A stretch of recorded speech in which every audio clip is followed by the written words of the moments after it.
Good morning students. Today I have brought a new chapter for you that is Lost Spring. इसका पूरा नाम क्या है? Stories of Stolen Childhood and it is written by Anish Jha. ये जो chapter है ये चैप्टर आपका क्लास 12th से है। तो आइए जानते हैं सबसे पहले अनीश झा के बारे में जो इस चैप्टर की राइटर हैं। अब जो अनीश झा हैं उनका जन्म हुआ 15 दिसंबर 1944 में राउरकेला में। इन्होंने अपनी स्टडी कंप्लीट की इंडिया से और यूएसए से। इन्होंने अपना करियर स्टार्ट किया एज ए राइटर के रूप में, फिर उसके बाद इन्होंने एज ए एडिटर भी वर्क किया, एज ए कॉलमिस्ट।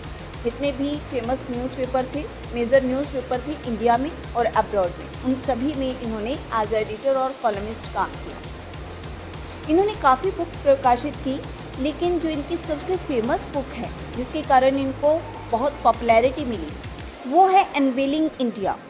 और अनवेलिंग इंडिया पब्लिश हुई 1987 में। ऐसा नहीं है कि इन्होंने सिर्फ अनवेलिंग इंडिया ही लिखी, इसके अलावा भी उन्होंने कई बुक्स लिखी हैं, जिनमें से कुछ इस तरह से हैं जैसे encounter with Muslim women in India, it was published in 1993।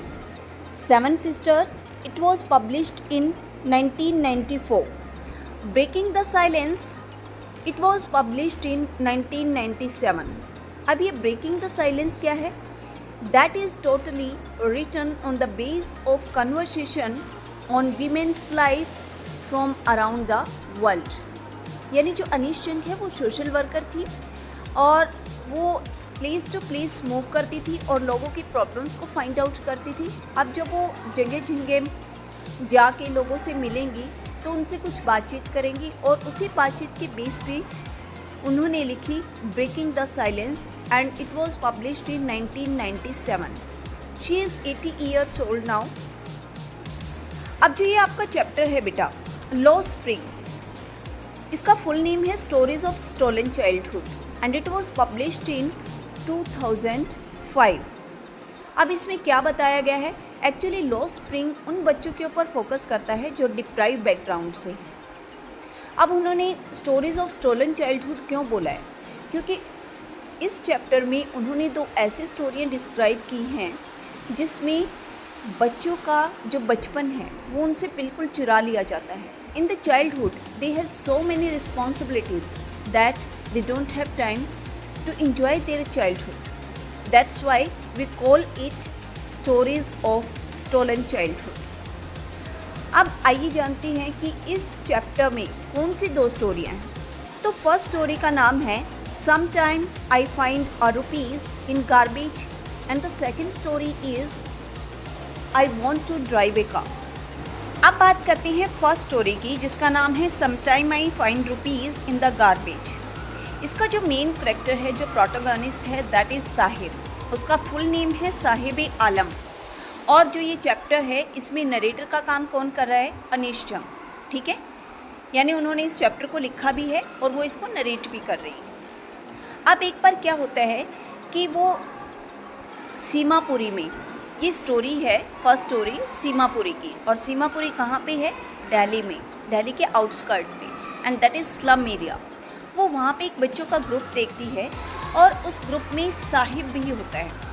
ठीक है, अब ये पूरा बच्चों का ग्रुप क्या कर रहा है बेटा? That is picking the garbage, यानी वो कूड़ा बीन रहा है। समझ में आया?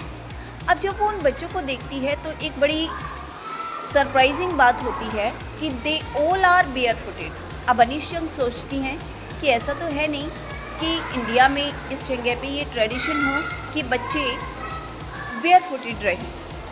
वो उनसे एक एक करके पूछती है कि आपने चप्पल क्यों नहीं पहनी? तो फर्स्ट बच्चा कहता है मैडम मुझे तो मेरी मम्मी ने जो मेरे जूते हैं वो शेल्फ़ के ऊपर फेंक दिए हैं, और अगर मेरी मम्मी उतार भी देगी तो भी मैं उन्हें शेल्फ़ पे फेंक दूँगा। फिर सेकंड बच्चे से पूछती है कि आपने चप्पल क्यों नहीं पहनी है?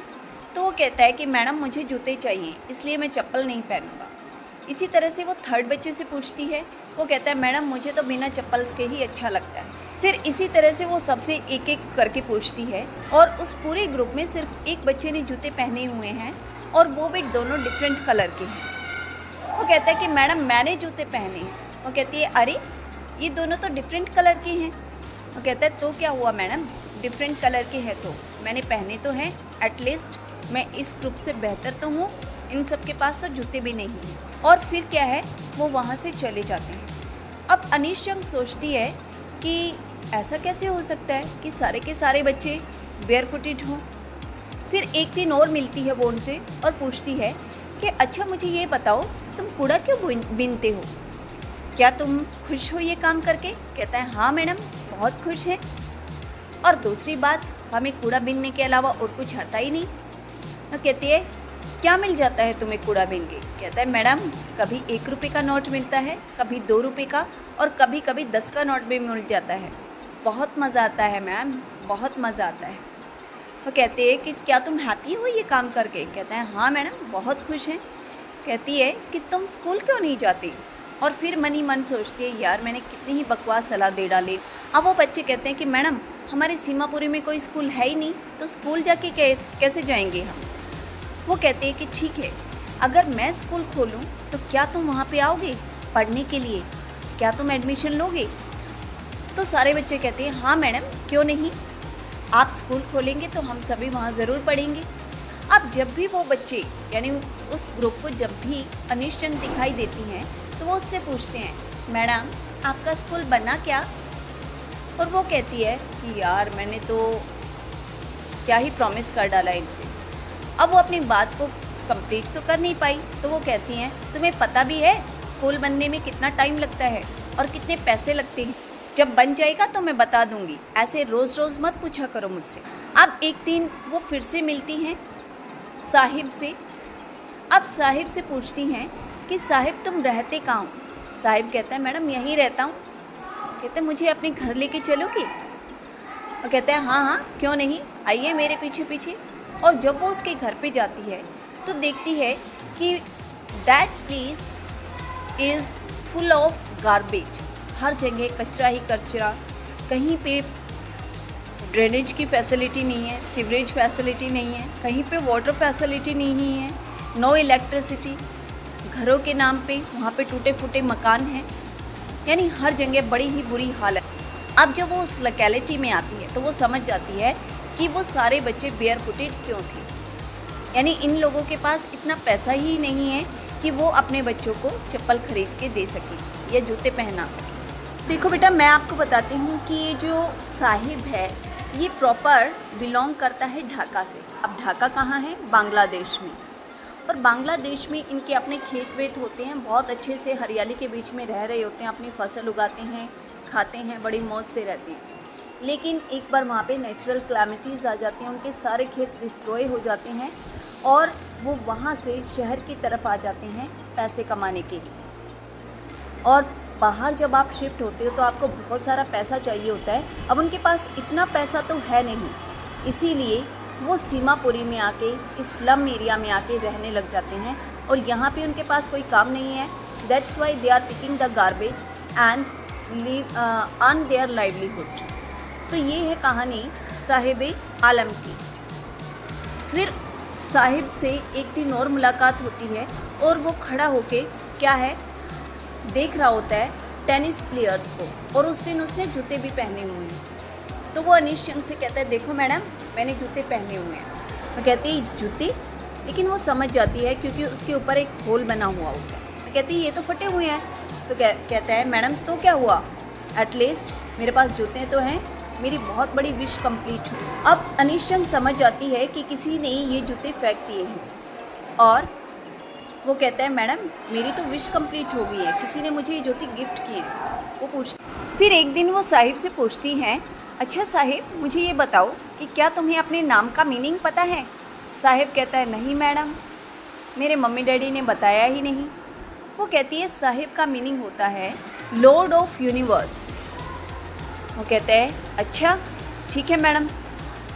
अब अनिशंक सोचती हैं कि देखो ब्रह्मांड का देवता यहाँ सीमापुरी में कूड़ा बीन रहा है, भला इससे बुरी बात क्या ही हो सकती है। अब वो समझ जाती है कि all people are below than poverty line and they don't have enough money that they can survive their life. That's why these old children are barefooted. जब वो इस पूरे ग्रुप को barefooted देखती है तो उसे एक इंसिडेंट याद आता है जो कहाँ का है, उद्दीपी का।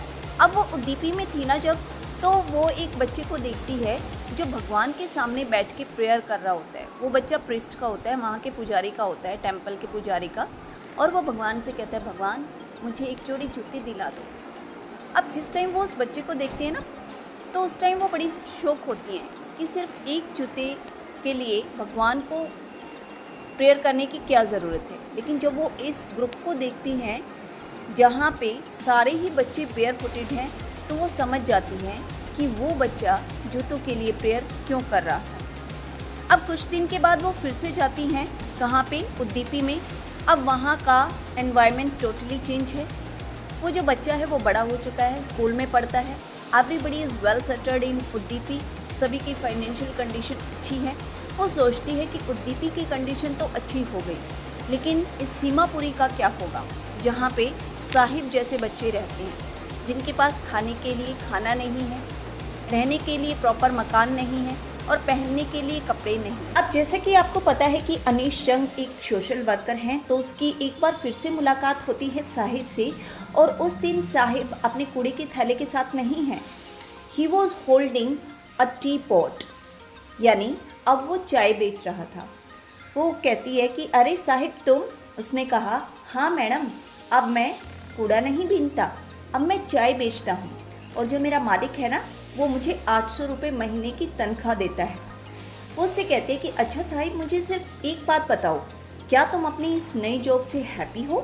अब इस पे साहिब कुछ नहीं बोलता और चुपचाप वहाँ से चला जाता है। जब साहिब वहाँ से जा रहा होता है, तो अनीश जंग को रियलाइज़ होता है कि जो उसका कूड़े का थैला था, that was lighter than this T pot, क्योंकि जो उसका कूड़े का थैला था वो उसका अपना काम था, लेकिन ये जो टी का कनस्तर है ये उसके मालिक का है। यानी अब उसकी फ्रीडम ख़त्म हो गई है, वो किसी के यहाँ जॉब करता है, इसीलिए वो बिल्कुल भी हैप्पी नहीं है।